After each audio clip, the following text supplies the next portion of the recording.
At Blackwater Bend, the baby room went silent before the church bell finished striking midnight. That was what frightened the house servants most. Not the screaming, not the blood on the linen, not the doctor stumbling backward from the bed with his sleeves rolled up and his face gone gray. It was the silence after the last breath. Because outside the main house, 70 yards away in a cabin with a dirt floor and a roof that leaked in hard rain, Nana Sabine had already opened her eyes. She had not been called. For 23 years they had called her for every fever, every birth, every bone that healed crooked, every white child whose mother suddenly remembered the value of black hands when death stepped into the room. But on that October night in 1849, Clara Beaumont did not send for the woman who had saved her first son from a fever so hot it blistered his lips. She sent for a doctor from Baton Rouge. And while the doctor failed upstairs beneath imported silk curtains, Sabine sat beside her cold hearth, with a strip of red thread wound around her finger. Under the floorboards, wrapped in cane leaves and tied with a child's blue ribbon, a small doll tightened as if it had taken a breath of its own. Then the baby in the mansion took 13 breaths, no more. Sabine did not smile. That came later. At first, she only listened as Clara Beaumont's grief ripped through the night and rolled across the cane fields like storm wind over water. And when the white mistress cried for the child she could not keep, Sabine whispered one sentence into the dark. Now you know the door. The door was not death. Death came easy at Blackwater Bend. The door was the moment a mother understood that love could reach for a child and still be stopped by another person's signature. Blackwater Bend sat on a long bend of the Atchafalaya, where the river made the soil rich, the air heavy, and the mosquitoes so thick in summer they seemed to rise from the ditches like smoke. By 1849, the Beaumont estate held more than 2,000 acres of cane, a brick sugar house, a boiling room that ran through harvest nights, and 64 enslaved people whose names appeared in Everett Beaumont's ledger beside appraisals, rations, punishments, and expected output. Everett had inherited the property from a father who believed land was valuable only after it had swallowed enough labor. He had enlarged it with debt, lawsuits, and marriages arranged like business contracts. In public, he wore black coats, quoted scripture, and signed parish documents with the controlled hand of a man respected by judges, planters, and ministers. At home, he kept a second ledger in a locked drawer. That book was smaller. It listed people by age, skill, breeding value, injury, and resale risk. A girl with nimble hands could be priced higher than a man with a ruined shoulder. A woman who had delivered 4 healthy children could be valued like a field that promised another crop. A child could be sold before she was old enough to understand why her mother screamed. That was the world Everett Beaumont called order. Clara called it necessity. She had arrived from New Orleans at 17, carrying lace gloves, convent manners, and a belief that cruelty was something coarse men did out of sight. The plantation educated her slowly. The first whipping made her weep. The second made her leave the porch. By the 5th, she knew to ask whether the punishment would delay dinner. That was how Blackwater Bend worked. It did not make monsters overnight. It taught ordinary people to step around suffering until the stepping became a habit, and the habit became character. Nana Sabine had been born on that land around 1807, though no one wrote the exact day down. Her mother, Yara, had come to Louisiana with a name the buyers shortened, a language they mocked, and a memory they never managed to break. Yara knew which bark settled fever, which root drew poison from a wound, which leaves soothed childbirth pain, and which prayers belonged to ancestors who had crossed the ocean without losing sight of their children. When Sabine was little, Yara taught her that plants listened better than people. She taught her that every healing had a cost, every grave had a witness, and every injustice entered a ledger no white man could burn. Do not spend your gift on hatred, Yara told her once, while crushing feverfew under a stone. But if hatred is all they leave you, make sure it knows where to go. Sabine did not understand then. She understood later. By 30, Sabine was the most valuable healer on the estate, though nobody in the main house used the word healer. They called her useful. They called her gifted when company came. They called her dangerous when the doors were closed. She delivered babies in the quarters by lamplight. She packed wounds with herbs after the overseer's strap had done its work. She sat with old men whose lungs were full of cane dust. She held women whose children had been sold south, north, west, anywhere money pointed. And when death entered the White House, the Beaumonts sent for her.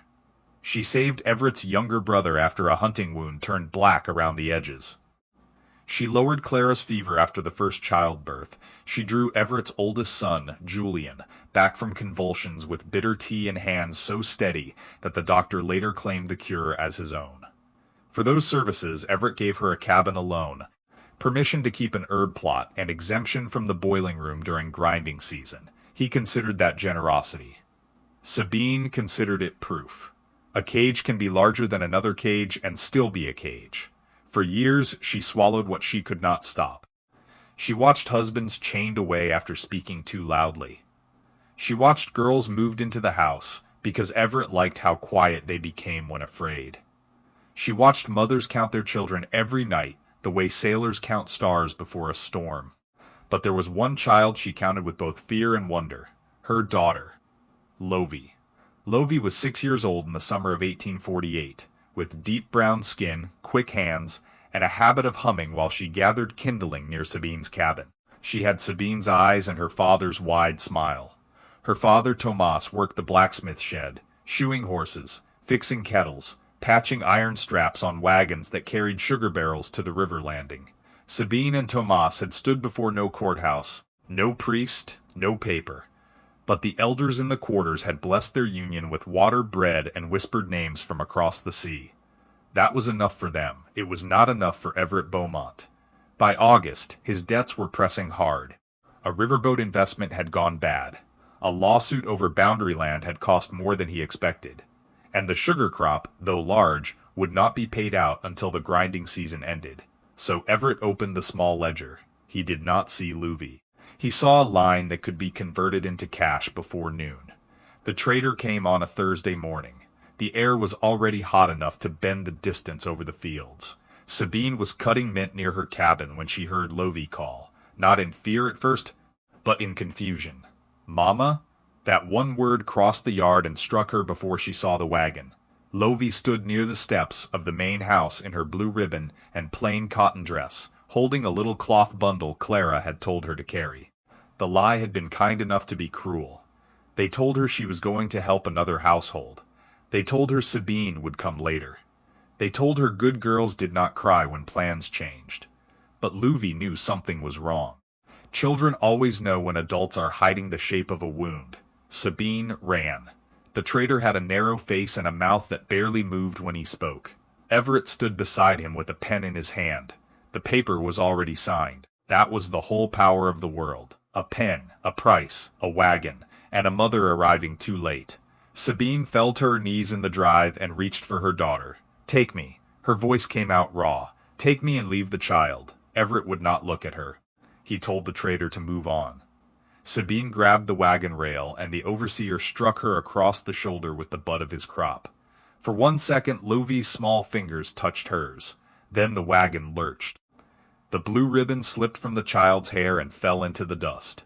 Lovie screamed for her mother until the trees swallowed the sound. Sabine did not move for a long time. No one dared touch her. Even the cicadas seemed to hold their noise. That evening she picked up the ribbon from the wagon track. It was crushed into mud on one side. She washed it once, then she stopped. Some stains are not meant to come out. That night, Sabine went to the burial ground beyond the cane, where wooden markers leaned into the weeds and most names had already been taken by weather. Yara's grave had no stone. Sabine found it by the cedar root that split the earth beside it. She pressed Lovie's ribbon into the soil and put both palms over it. For a long while she said nothing. Then she spoke in the language her mother had forbidden her to use near white ears. She did not ask for comfort. She did not ask for mercy. She asked for an accounting. Not revenge without measure, not rage without direction. An accounting. Every child separated, every woman used, every body appraised, every name erased, every cry dismissed because money had already changed hands. The air around the graveyard thickened. A wind rose without moving the trees. And beneath Sabine's palms, the ground warmed as if something buried there had opened its eyes. Yara's voice did not speak aloud. It came through memory, bone, and blood. If you call the ledger open, you cannot decide when it closes. Sabine understood. She called it open anyway. The first sign came 3 weeks later, when Clara Beaumont announced another pregnancy. The house expected celebration. Instead, mirrors cracked without being touched. Milk soured in clean pitchers. Candles blew out in rooms with closed windows. At night, Clara dreamed of a girl in a blue ribbon standing at the foot of her bed, asking why some mothers could buy silence and others could not. The doctor blamed nerves. The minister blamed fear. Everett blamed the servants. Sabine blamed nothing. She watched. When Clara's ankles swelled and her sleep broke into muttering, Sabine brewed teas that eased pain but never quite removed it. When the baby stopped kicking for hours, Sabine laid a hand on Clara's stomach and felt movement retreat from her touch like a tide pulling back from shore. Clara stared at her. Will this child live? Sabine's face did not change. Some doors open only one way, Mom. Clara did not understand. Not yet. The child came in October. 30 hours of labor, 3 doctors, 2 ministers, 1 husband pacing the hall with brandy on his breath and no authority left in his hands. The infant took 13 breaths. The number spread through the house in whispers. 13, not 12, not 14, 13. The same number of steps from Clara's bed to the cradle Everett had ordered from New Orleans. The same number of silver coins the trader had counted into Everett's palm as a deposit for Lovey. The same number of times Sabine had called her daughter's name before the wagon vanished beyond the cypress road. The house noticed the number before it noticed the pattern. The pattern grew. The next pregnancy ended before spring. The one after that ended with a child who lived long enough for Clara to name him. The next came too early, silent and blue in the doctor's hands. Each loss left the White House colder, but the curse did not stay upstairs. Sugarcane withered in fields where neighboring crops stood green. The mill belt snapped twice in 1 week. Each time on a day Everett had promised creditors a shipment. A prize mare broke her leg in a stall with no loose boards. 3 barrels of sugar turned black in storage, though no one could find dampness, mold, or cause. Everett began adding columns to his ledger: losses, repairs, debts, medical fees, burial costs. The small book that had once turned people into profit now turned profit back into ash. That was the part Sabine watched most closely. Not because money mattered to her as money, because Everett trusted numbers more than God. And now the numbers were learning to testify. By 1851, planters along the river had begun to whisper about Blackwater Bend. They said the soil had gone bad. They said the river air carried fever. They said Clara was cursed because women in old families sometimes had weak blood. No one said what the people in the quarters already knew, that a mother's grief had found a road. Sabine still healed the enslaved. A child with croup breathed easier after 1 night under her care. A man whose foot had been crushed under a cane cart kept the foot because Sabine refused to let rot claim it. Women came to her cabin with bruises, fevers, secrets, and fear, and left with medicine, warning, and sometimes only the strength to endure another day. But she had changed. Birds fell quiet above her herb patch. Dogs lowered their heads when she passed. Poison plants grew beside healing plants in neat rows, as if the earth understood that Sabine now carried both hands of the scale. The elders stopped calling her simply Nana. They called her Balance Woman when no white person could hear. Sabine never corrected them. She had paid for the name. The great working came on the night before the harvest moon, when the air smelled of cut cane and distant rain. Sabine walked to the burial ground with Louis's ribbon tied around her wrist. She carried no lantern. She did not need one. The moon made the graves pale. The cypress branches hung like witnesses. Beyond the field, the sugar house chimney stood black against the sky, the place where men and women would soon work through the night feeding cane into rollers that did not care whose fingers they took. Sabine knelt between Yara's grave and the oldest unmarked mound on the property.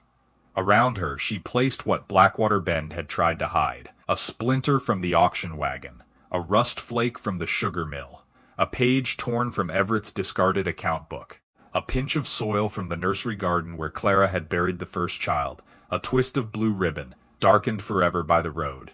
Then she began to name the dead, names she knew, names she had guessed. Names she had invented because forgetting was another form of killing. She named the man who drowned trying to cross the river after his wife was sold. She named the girl who stopped speaking after Everett's father sent her baby away. She named the old woman who died in the boiling room and was buried before sunrise because production could not wait. With every name, the night pressed closer. Shadows gathered where no bodies stood. The cane leaves moved though the wind had stopped. Somewhere far off, a child laughed once, and then the sound broke into sobbing.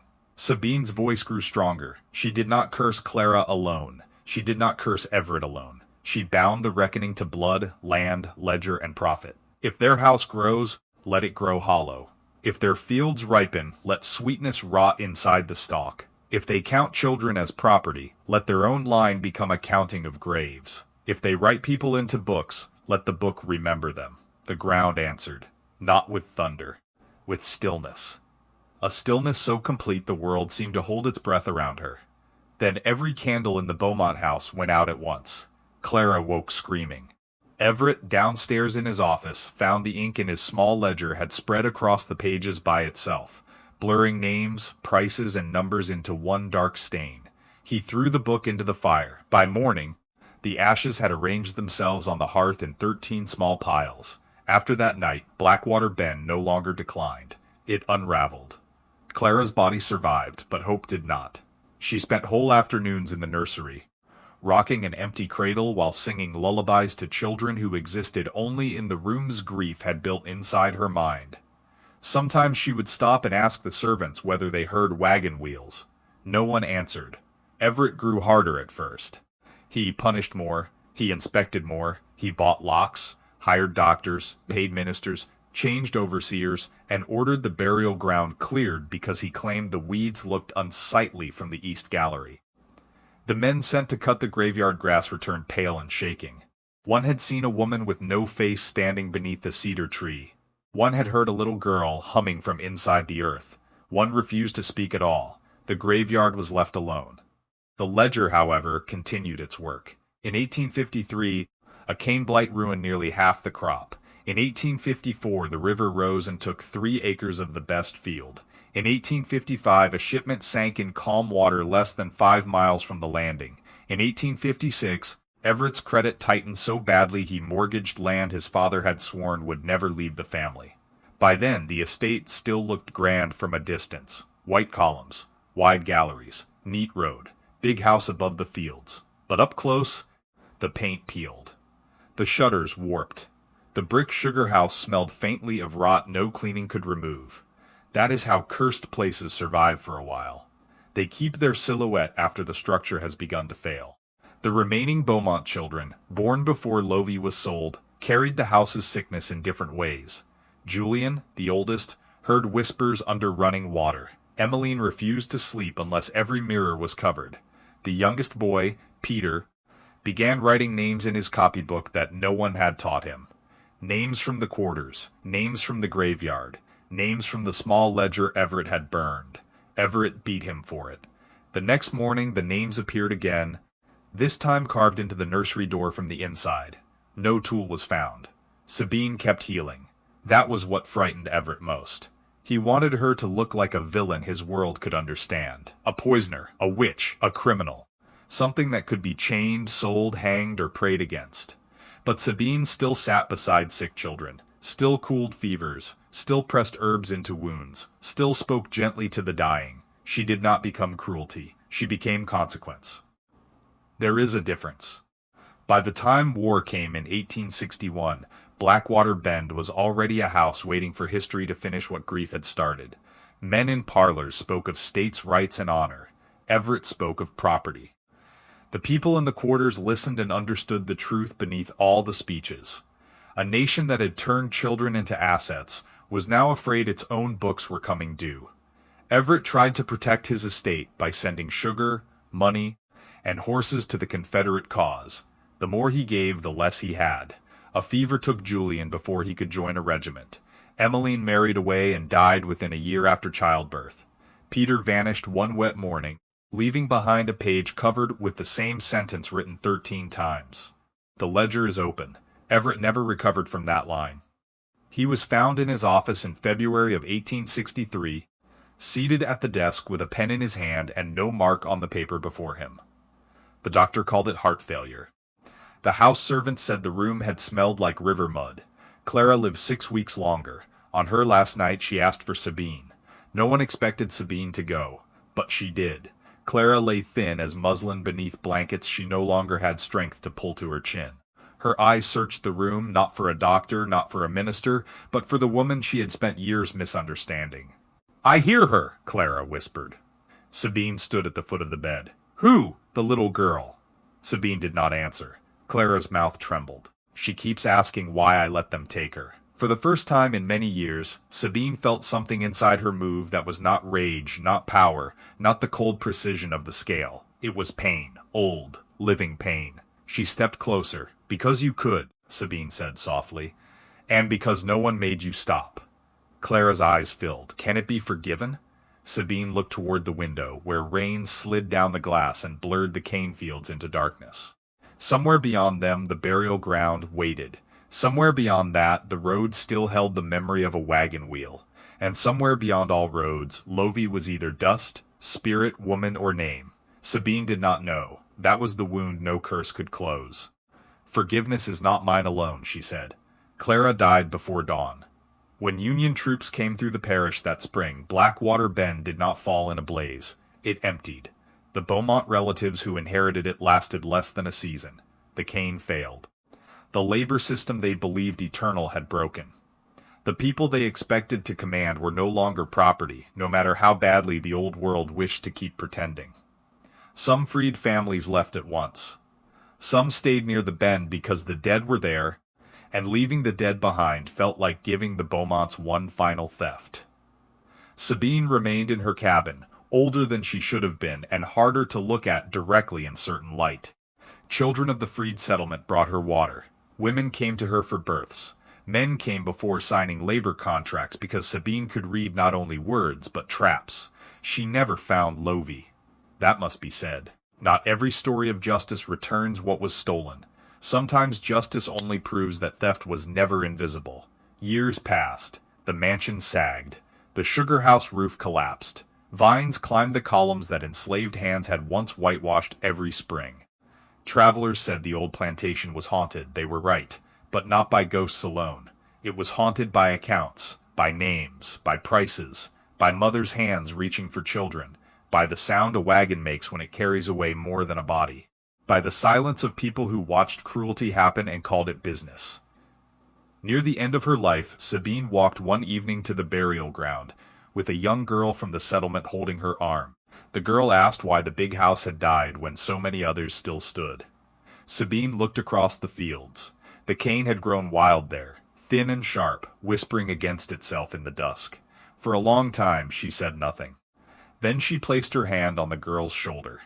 "Some houses are built on land," she said. "Some are built on debt." The girl looked at the ruins. "What happens to the debt?" Sabine's face turned toward the river, where the last light moved like fire across black water. "It waits," she said, and behind them, in the grass near Yara's grave, a blue ribbon lifted in wind that touched nothing else. The Beaumont name disappeared from parish records within a generation. Blackwater Bend became a ruin, then a warning, then a story told in kitchens, on porches, and beside graves where children were taught that power does not always wear a uniform, sit on a bench, or hold the deed to land. Sometimes power is a mother with rough hands, a healer who knows when healing is no longer enough. A woman who opens a ledger the world refuses to see. The house forgot her name, the land did not.